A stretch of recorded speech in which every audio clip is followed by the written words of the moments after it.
We all know how it feels when you see someone across the room. Your eyes meet, and everything slows down for a minute. Your medial prefrontal cortex plays a big role in your initial attraction to someone, and it judges physical attractiveness in just milliseconds. Does your heart flutter when you see your crush? The adrenal gland causes the hormones adrenaline, epinephrine, and norepinephrine to be pumped through your blood. In turn, your heart beats more quickly. Or maybe you get butterflies in your stomach.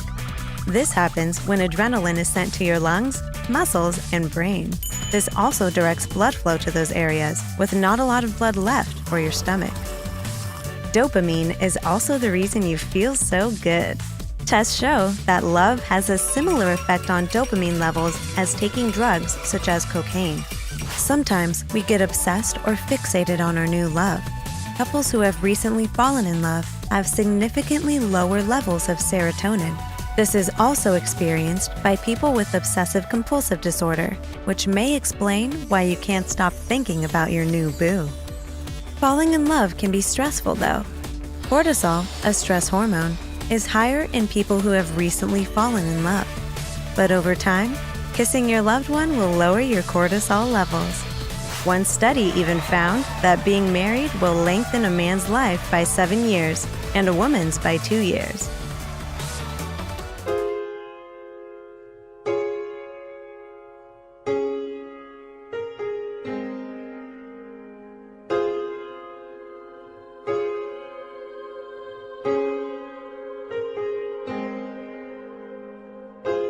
Safety net to hold me now.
So it's not gonna be easy. It's gonna be really hard.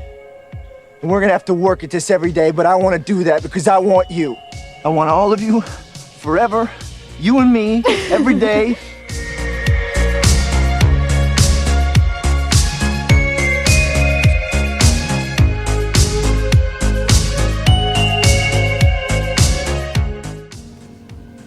What's gonna happen when I can't remember anything anymore? What will you do? I'll be here. I'll never leave you.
My name is Dr. Helen Fisher. For me, this was the last big question. Why do you fall in love with one person rather than another? I've always known there was chemistry in the brain to romantic love, but maybe there's chemistry between certain kinds of people. So I began to look into the genetic literature to find out who we are and then who we love. As it turns out, there's a lot of chemicals in the brain that code for the blinking of the eye, the pounding of the heart, etc. But there's only a few chemicals that seem to be directly related to personality traits. Dopamine, serotonin, testosterone, and estrogen and oxytocin. And these four chemical types I call the explorer, the builder, the director, and the negotiator. The explorer tends to be risk-taking, novelty-seeking, curious, creative, spontaneous, optimistic. Barack Obama is a perfect example. So is Angelina Jolie, very different kinds of people, but both have that energy, curiosity. The second type is the builder. These people are calm, social, popular, cautious, but not fearful. They're traditional, often religious. I think George Washington was a good example. Tiger Woods is a good example. The third type is the director. They're direct, decisive, tough-minded, competitive, ambitious. Hillary Clinton is a perfect example. John McCain is a very good example. He used the word fight 43 times in his acceptance speech. The fourth type is what I call the negotiator. They see the big picture. They're very flexible, imaginative. They're very intuitive, compassionate. Bill Clinton is a perfect example. Men are expressive of estrogen as well as women. What I did on chemistry.com is I studied 40,000 people to see more about these four basic types, and then I watched who chose to go out with whom for a first date. As it turns out, the explorer type, the dopamine type, tends to be drawn to people like themselves. They want somebody who's energetic, enthusiastic, adventurous, curious, creative. Two explorers who are drawn to each other, I think, are Barack and Michelle Obama. The builder type, they also go for people like themselves, others who are traditional, other builders. The director, the high testosterone type, goes for high estrogen, and the high estrogen goes for high testosterone. And I think a very good example of that is Hillary and Bill Clinton. Hillary is the more high testosterone. She's direct, she's decisive, she's tough-minded, and he's very drawn to her. So that's a very good example. I think that this explains a puzzle that scientists and laymen have wondered forever. Do opposites attract? Do birds of a feather flock together? And as it turns out, it depends on what your personality type is. I think that once you know what type you are, you can help yourself out on the dating scene. For example, explorers are so charismatic and so interesting and so charming. And so I say to them, go slower, don't leap into things. The builder tends to follow rules and schedules. You gotta take some risks. They can be too modest and they should brag a little bit more. The director has to get out there and do the dating. They often find dating a pain in the neck. They want to stay at the desk. They'll bring the BlackBerry on the date and keep working. That's a mistake.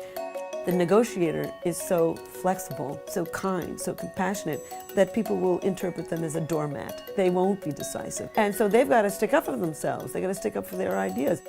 Once you figure out who you are and who you're dating by knowing these personality types, you can reach them.